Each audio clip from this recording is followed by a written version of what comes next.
Maverick 100.9, Aggie Lands Country Alternative. It's Corliss, and I don't think there is anybody I love catching up more with than Dave Fenley. How are you, Dave? I'm so good. How are you? I am wonderful. You know, you and I got to talk a little bit last year when you made your return to Texas Country Radio, and I just fell in love with the positive energy that you put out into the world. So I think that's what makes me really excited to have you on again, because currently, of course, we're playing your brand new single, The I Can't Dance, which is so much fun, by the way. Thank you. Yeah, that one, all the credit goes to my mom. She's the one who gave me that title. And it's just so fun to me because one, I really can't dance.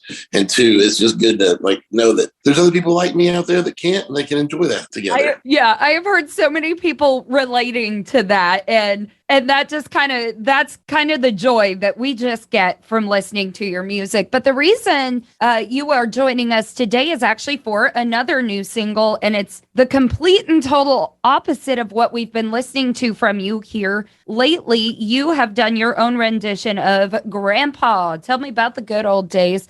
Tell me the thought process behind releasing this for everyone. When COVID was happening, I started thinking about songs that I wanted to do that still I don't want this next generation to forget about some of the songs that came before, and I kind of made it my mission to give a new life or a different spin on some of the country classics. And that one came up in something I sang karaoke once in a while, and I just thought the message was so important, as much as important today as it was back when it came out. So I put it out back during the early parts of the pandemic, and then it did really successful on YouTube. It did amazing on all the little platforms, but people started using it at their grandparents' funerals. And so I invited everybody to on the YouTube channel to comment about their grandparent, tell the story about their grandparents and why they're important.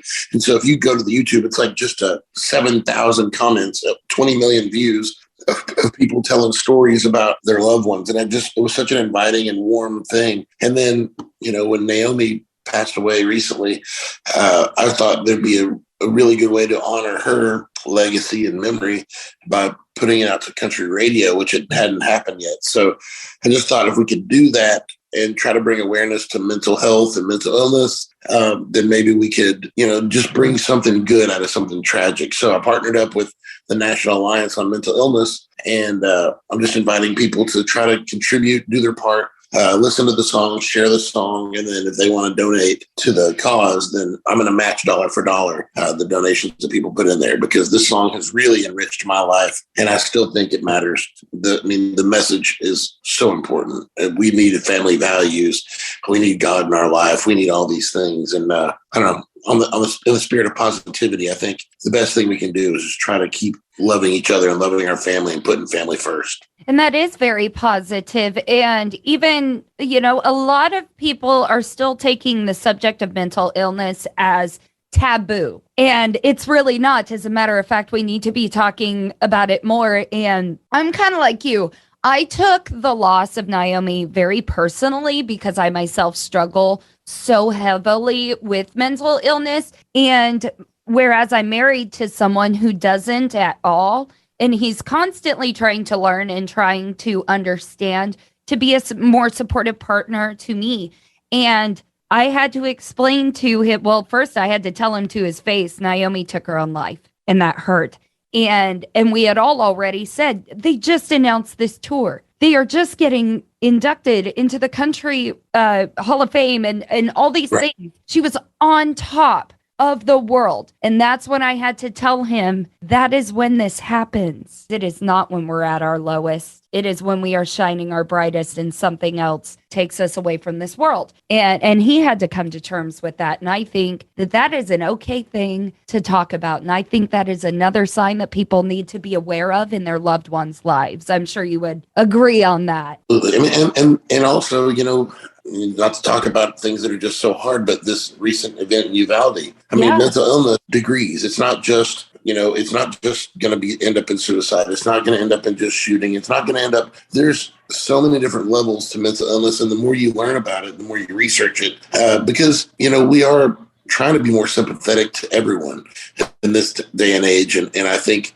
the people who get sidelined, are the ones that just don't get understood. And I think mental illness and mental health is something that is just misunderstood right now. Mm-hmm. So, I mean, in organizations like the National Alliance on Mental Illness, I mean, it was self-created like 20 something years ago by people going through it and championing the cause. So I think it's just a really wonderful organization, and anything we can do to try to bring light to that is going to help. Well, and you are definitely off to a great start by releasing this single to us now. We're going to let everybody have it here on Maverick 100.9. This is Dave Fenley and Grandpa, Tell Me About the Good Old Days. Due to copyright, Brian Broadcasting is not licensed to air this single for you in podcast form, but you can find it on all downloading and streaming platforms. And today's interview continues now. That was Grandpa Tell Me About the Good Old Days. Of course, you know that one, but you may have not heard it from Dave Fenley. We've got Dave with us here on Maverick 100.9,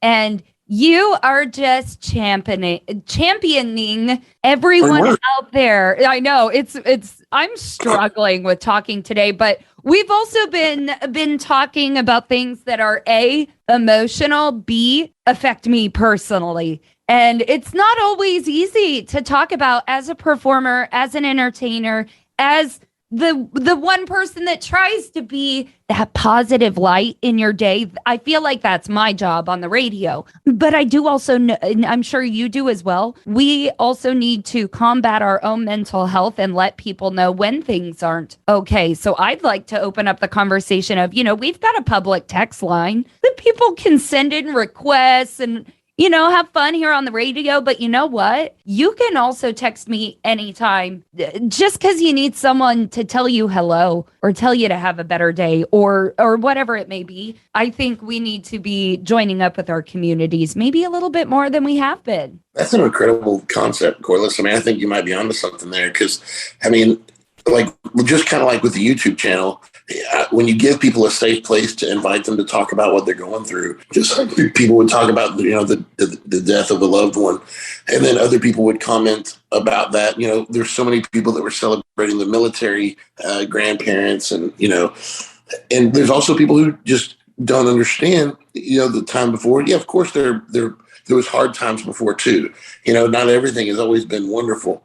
So I think the more we can have complete, open, and honest dialogue, that we actually listen, invite people to talk, and then really listen, then we really can get somewhere. So I think if you can really do that, and people would start just calling in or texting and just saying, I could use someone to talk to, then it's our responsibility to try to direct them that way. Yeah, I mean, I do that anyways. I really am talking to every individual when I'm on this radio station. I've always taken that part of my career very seriously.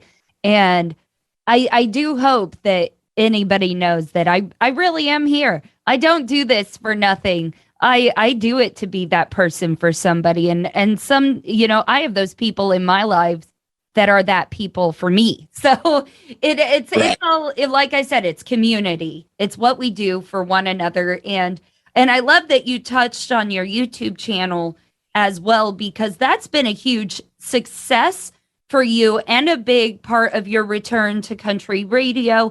And once again, you are using it as an outlet for people to have a safe space. And I think that's really cool. Have you seen that advance here in the past few months, or is that still your main outlet?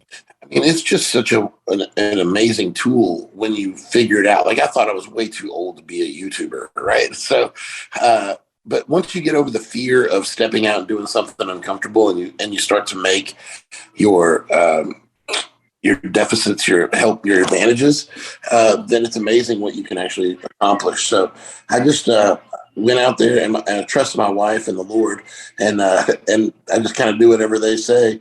And so by the grace of God, the YouTube is still doing well and people are still responding. And, I do talk about Jesus, and I talk about my walk with Christ, and I talk about how I write that in songs. So just being able to be open and honest about who I am as a person, I think it allows other people that same kind of, the ability to feel comfortable doing that in a time when it seems like it's not popular to be real. Yeah. Oh, I feel that on so many levels. Of course, I think if if there's somebody out there that doesn't like Dave Fenley for who he is, I don't even think they're human. I don't see that as a possibility. Well, let's talk about all the good things in life. I know you're still writing. I know you're putting out music, but your beautiful wife, who is an Aggie, you guys had your first baby. We did. We have a little Annie, a little Aggie. I mean, her mom wants her to be an Aggie. I mean, I don't care, but I mean, she's already throwing up little thumb signs. So, I think she's probably meant to be one. But yeah, it's amazing. She'll be 5 months at the end of May. She was born on New Year's Eve. So, wow, what a way to bring in a new year. Do you think that set the tone for your year at all? I mean, it's definitely kind of let me know that I'm probably not going to be a drunk mess on New Year's from now on. So it's funny how times change. I think God had a way of saying that thing. He's like, okay, boy, you're going to calm down on New Year's from now on. Give me something else to celebrate. Okay, I need something to do that to me, but hopefully not a baby.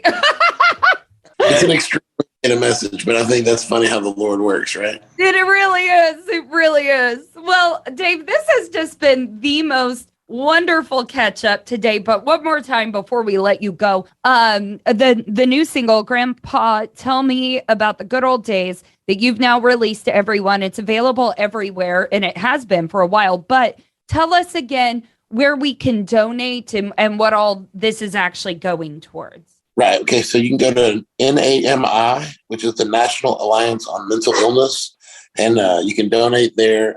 You can also look at my Facebook and my website, Instagram, and all that. There's links to go to that website, and you can donate. And like I said, I'm matching dollar for dollar, at least up to the first 5,000, because the song is just it. The song is what the song is. It's a message that matters. But more than anything else, if we can do one little thing, if $10 you can spare can maybe go to research or help, then that's giving, right?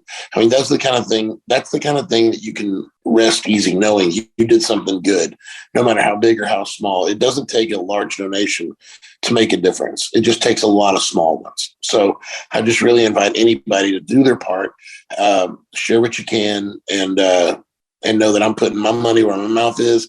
And please just share the message of the song, because if there's anything that this song deserves and Naomi Judd and her memory deserve, it's this song to live on. I agree 100%. So y'all, please follow those words from Mr. Dave Fenley. Dave, always, we enjoy having you on Maverick so much. Thank you. Thank you, Corliss. I appreciate it.